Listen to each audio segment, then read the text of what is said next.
बहुत साल पहले की बात है। जयपुर में एक बहुत बड़ा जंगल था। वो जंगल इतना सुंदर था कि उसे शब्दों में व्यक्त नहीं किया जा सकता। वहाँ सभी जानवर मिलजुल कर रहते थे। जंगल के बीचों बीच एक खूबसूरत तालाब भी था। उस तालाब में बहुत सारा मछली, कछुआ रहते थे। वो भी मिलजुल कर रहते थे। उन सभी के बीच एक मगरमच्छ भी था। उसका नाम था घंटू। उसे अपने आप पर बहुत घमंड था। वो खुद को पानी का राजा मानता था। वो सबसे अक्कड़ कर बात करता था। वो किसी भी जानवर के साथ अच्छा व्यवहार नहीं करता था। अच्छी तरह से बात भी नहीं करता था। एक दिन एक तोता पेड़ पर बैठकर फल खा रही थी और गलती से झूठा फल तालाब में गिर गया। ये बात घंटू मगरमच्छ को बिल्कुल पसंद नहीं आई। वो तोते के ऊपर चिल्लाने लगा। अरे ए तोता, तेरी इतनी हिम्मत, मेरे तालाब में झूठे फल गिरा रही हो। जल्दी चला जा यहाँ से, नहीं तो मैं तुझे खा जाऊंगा। तोता बेचारी उड़कर वहाँ से चली गई। तोते के जाने के थोड़ी देर बाद एक भालू उस तालाब में पानी पीने आया।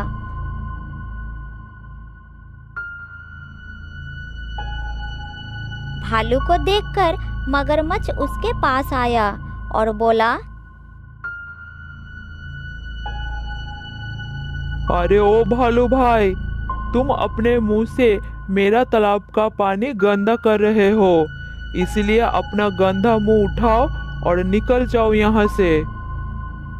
घंटू भाई, ये तालाब सिर्फ आपका नहीं है, ये तो पूरे जंगल का है। ये आपका है, आप ये बात कैसे कह सकते हो? हाँ, ये सिर्फ मेरा है और तुम सबको मेरे तालाब से पानी पीने के लिए मिल रहा है। इसका एहसान मानना चाहिए। जाओ और अपने राजा को बता दो कि तालाब के राजा ने ऐलान किया है, अब से कोई भी तालाब का पानी पिएगा उससे पहले उसको लगान देना होगा और ऐसा नहीं करने पर उसे पानी पीने नहीं दिया जाएगा। इस घटना के बाद जंगल के सारे जानवर तालाब जाने से पहले लगान ले जाने लगे। कोई मगरमच्छ के लिए ताजे रसीले फल ले जाता तो कोई स्वादिष्ट खाना, और घंटू मगरमच्छ राजा की तरह आराम से खाता रहता। ये सब देखकर मगरमच्छ को बड़ा अच्छा लगता था। इस तरह दिन बीत रहा था।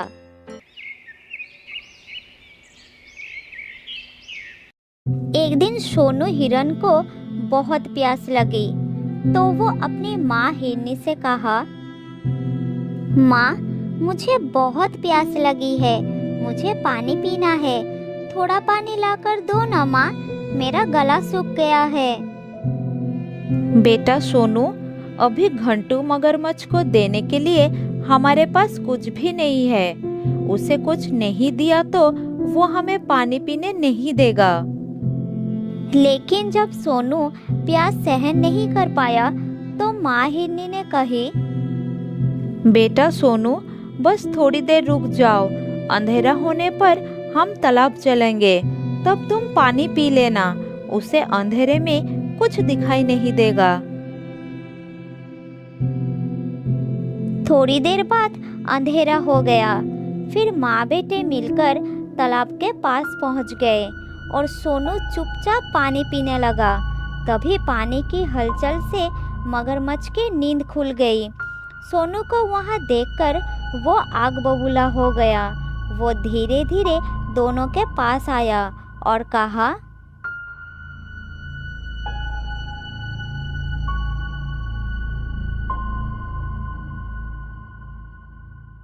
क्यों रे हिरन, तेरा इतना दुस्साहस? तूने पानी के राजा के तालाब से पानी चोरी करने की हिम्मत की। अब देख तुझे कैसे सबक सिखाता हूँ। इतना कहते ही मगरमच्छ सोनू के तरफ झपट पड़ा। ये सब हिरनी माँ देख रही थी। मगरमच्छ जैसे ही सोनू के ऊपर झपटा तब माँ हिरनी बीच में आ गई। उसने सोनू को तो बचा लिया, लेकिन खुद मगरमच्छ के जबड़े में फंस गई। ये देखकर सोनू जोर जोर चिल्लाने लगा। चिल्लाने की आवाज़ सुनकर आसपास के जानवर इकट्ठे हो गए। इतने सारे जानवर को देखकर मगरमच्छ हिरनी को छोड़कर चला गया।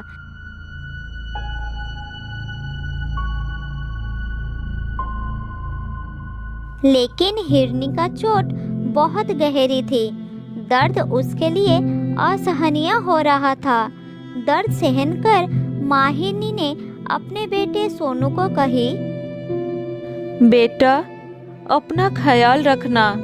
शायद अब मेरे जाने का समय आ गया है। संभल कर रहना मेरे बच्चे।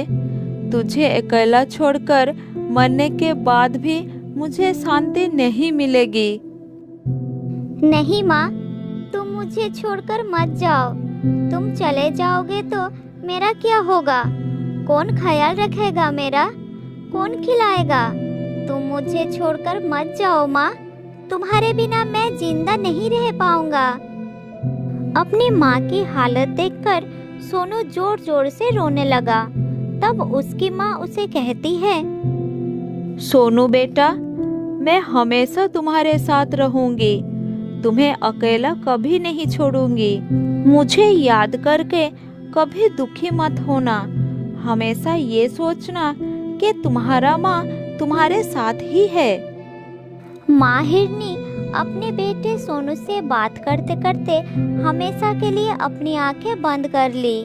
सोनू बहुत दुखी हुआ। सभी जानवरों के आंखों में आंसू आ गए। फिर सभी जानवर सोनू को समझाने लगे और हर वक्त उसके साथ रहने का वादा करते हैं।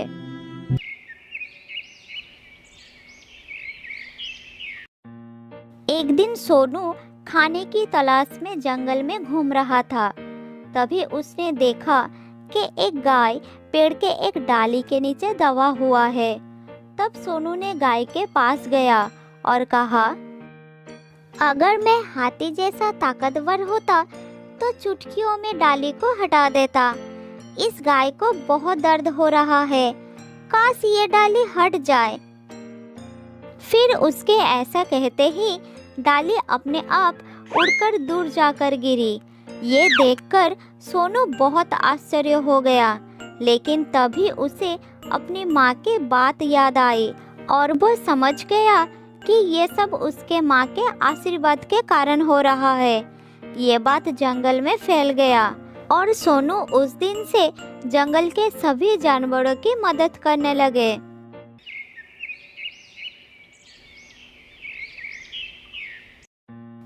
इस तरह वह हर दिन जंगल के सभी जानवरों की मदद करता रहता था और शाम होने पर वो थका हारा घर लौटता था।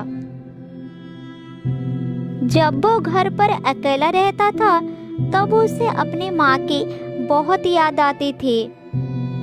एक दिन बहुत जोर का भूकंप आया जिससे पहाड़ से पत्थर खिसकने लगे और नीचे गिरने लगे। बड़े बड़े पेड़ भी गिर पड़े। लेकिन भूकंप रुक जाने के बाद सभी जानवर एक दूसरे की मदद करने लगे। सोनू भी अपने जादू से बड़े बड़े पेड़ हटाने लगा। तभी उन्हें तालाब से किसी की चिल्लाने की आवाज आने लगी। सभी जानवर तालाब के ओर गए।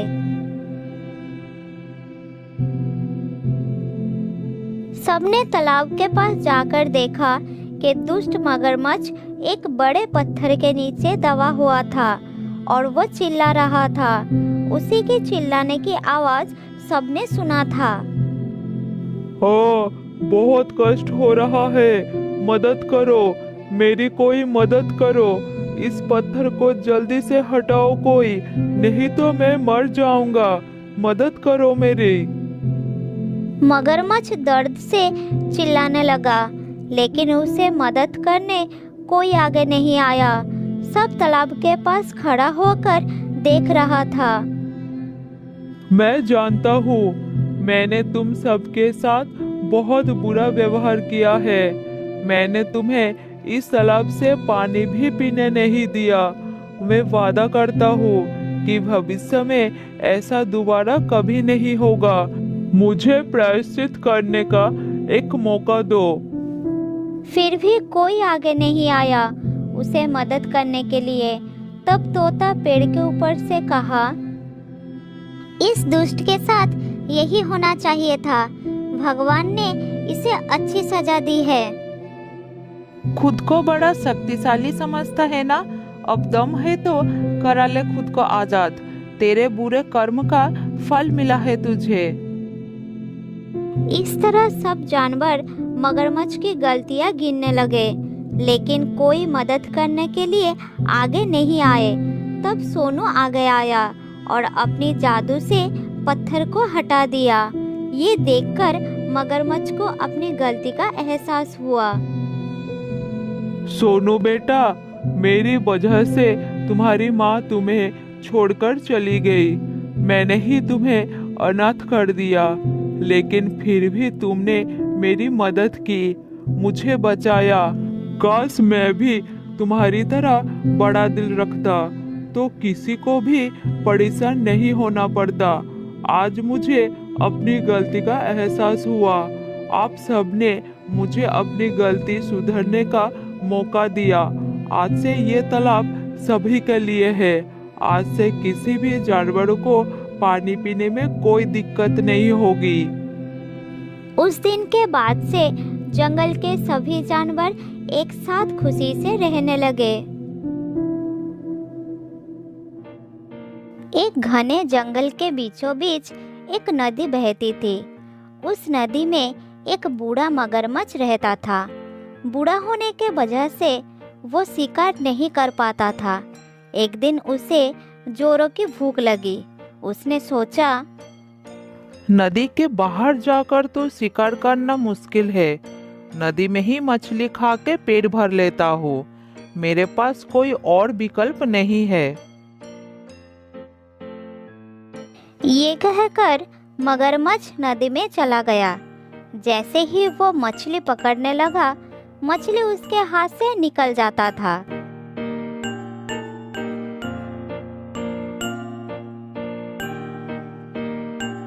बहुत कोशिश करने के बाद वो थककर नदी के बाहर आ गया और जामुन के पेड़ के नीचे जाके आराम करने लगा। उस पेड़ पर एक बंदर जामुन खा रहा था।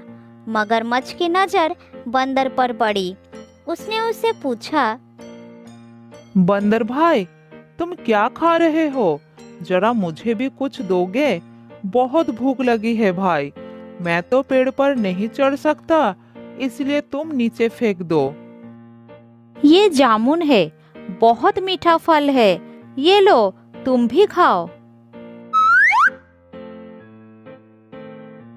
अरे वाह, ये तो सचमुच बहुत मीठे हैं। शुक्रिया दोस्त, मुझे बहुत भूख लगी थी और तुमने मेरी मदद की। तुम तो बहुत अच्छे हो। मुझे बहुत खुशी होगी अगर तुम जैसा मेरा कोई दोस्त हो। मेरा कोई दोस्त नहीं है, क्या तुम मेरे दोस्त बनोगे? हाँ हाँ, क्यों नहीं। आज से तुम मेरे दोस्त हो। मैं इसी पेड़ पर रहता हूँ। तुम्हें जब भी भूख लगे मुझसे कहना, मैं तुम्हें जामुन तोड़कर दे दिया करूँगा। इस तरह मगरमच्छ रोज उस नदी के किनारे आता और बंदर उसे जामुन खिलाता। दोनों खूब मस्ती करते थे। वो अब बहुत अच्छे दोस्त बन चुके थे। कभी मगरमच्छ पेड़ के पास आकर खेलता और कभी बंदर मगरमच्छ की पीठ पर बैठकर नदी की सैर करता। बंदर भाई, मैं ये जामुन अपने पत्नी को भी खिलाना चाहता हूँ। तुम मुझे थोड़ी जामुन तोड़कर दे दो ना, मैं अपने साथ ले जाऊंगा। इतना मीठा जामुन वो कभी नहीं खाया। आज मैं उसे खिलाना चाहता हूँ। वो बहुत खुश होगी। अभी तोड़कर देता हूँ, तुम मुझे उस पेड़ के पास ले चलो। बंदर ने पेड़ पर चढ़कर मगरमच्छ को जामुन तोड़कर दे देता है और मगरमच्छ जामुन लेकर चल पड़ता है। जामुन लेकर वो नदी के दूसरे किनारे पर पहुंचा। उधर उसकी पत्नी धूप में अपने घर के सामने बैठी थी। अरे देखो, मैं तुम्हारे लिए क्या लाया हूँ। ये जामुन फल है। ये मेरे दोस्त बंदर ने तुम्हारे लिए भेजा है। ये बहुत मीठा है, खा कर देखो। अरे वाह, ये जामुन तो बहुत मीठे हैं, पर कब तक ये जामुन खा खा कर गुजारा करोगे? सोचो ना, ये जामुन तो बहुत मीठे हैं और तुम्हारा दोस्त बंदर तो रोज ये फल खाता है, तो वो कितना मीठा होगा। हाँ हाँ, वो बहुत अच्छा है। वो खुद भी खाता है और मुझे भी खिलाता है। बंदर मेरा बहुत अच्छा दोस्त भी है। मैं यही सोच रही हूँ, उसका दिल कितना मीठा होगा। बहुत दिनों से मैं मांस का स्वाद भी नहीं चखा है। तुम मुझे उसका दिल ला के दे दो ना, मैं उसका स्वाद लेना चाहती हूँ। पत्नी की इस बात को सुनकर मगरमच्छ सोच में पड़ जाता है। थोड़ी देर बाद अपनी पत्नी से कहता है, नहीं नहीं, मैं ये कैसे कर सकता हूँ। वो मेरा दोस्त है।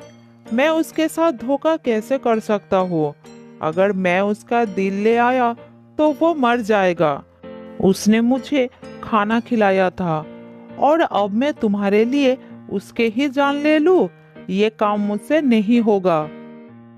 मुझे कुछ नहीं सुनना, मुझे बस उस बंदर का दिल चाहिए।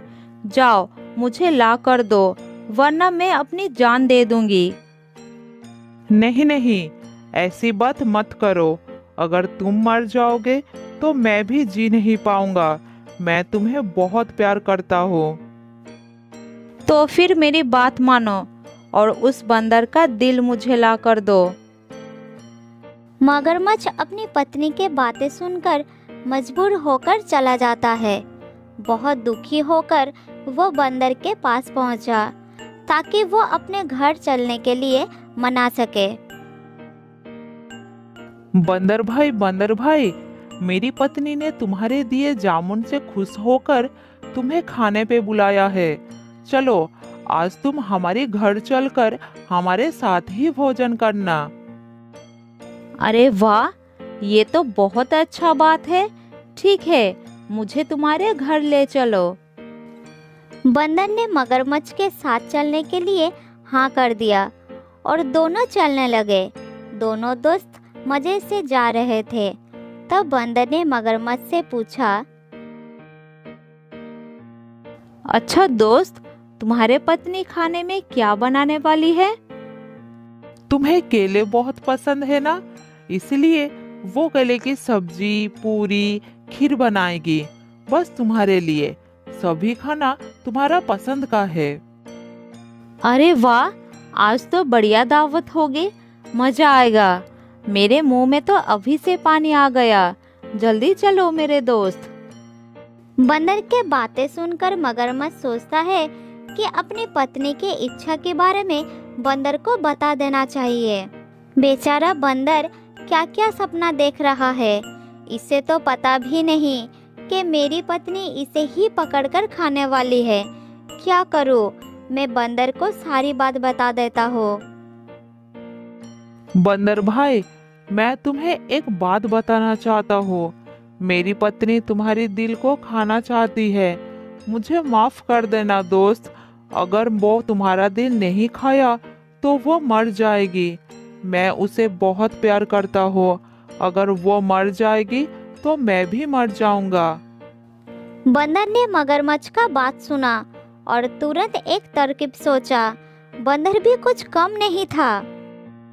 अच्छा, क्यों नहीं, जरूर मेरा दिल दूंगा। पर दोस्त, एक बार आने से पहले क्यों नहीं बताया? क्योंकि बंदर अपना दिल पेड़ पर ही संभल कर रखते हैं। अब उसे लेने हमें वापस जाना होगा। तुम मुझे फिर से पेड़ के पास लेकर चलो। ओहो, मैं भी कितना पागल हूँ। अब हमें फिर से वापस जाना पड़ेगा। अच्छा ठीक है, चलो हम चलकर तुम्हारा दिल ले आते हैं। खाली हाथ गए तो वो मेरा दिल निकाल के खा जाएगी। मगरमच्छ बंदर को वापस पेड़ तक ले आया। बंदर जैसे ही अपने पेड़ के पास पहुंचा, तब वो कूदकर पेड़ पर चढ़ गया और मगरमच्छ से बोला, अरे मूर्ख, क्या कोई दिल बाहर निकाल कर भी जिंदा रह सकता है? मैंने तुम्हें अपना दोस्त समझा और तुम्हें खाना खिलाया, तुम्हारी मदद की, और तुमने मेरी दोस्ती का ये सिला दिया। अब ना ही तुम्हें जामुन मिलेगा और ना ही दिल। चलो भागो यहाँ से, इस पेड़ के नीचे कभी मत आना, मैं तुम्हारे चेहरा नहीं देखना चाहता। बंदर ने अपनी समझदारी से अपनी जान बचा लिया और मगरमच्छ को बेवकूफ़ी की वजह से दोस्ती और जामुन दोनों से हाथ धोना पड़ा। तो दोस्तों, इस कहानी से हमें क्या सीख मिलती है? हमें ये सीख मिलती है कि हमें मुश्किल वक्त में घबराना नहीं चाहिए, बल्कि बंदर की तरह समझदारी से काम लेना चाहिए और कभी किसी मजबूरी में भी जिससे हमें दोस्त बनाया है उसी के साथ धोखा नहीं करना चाहिए।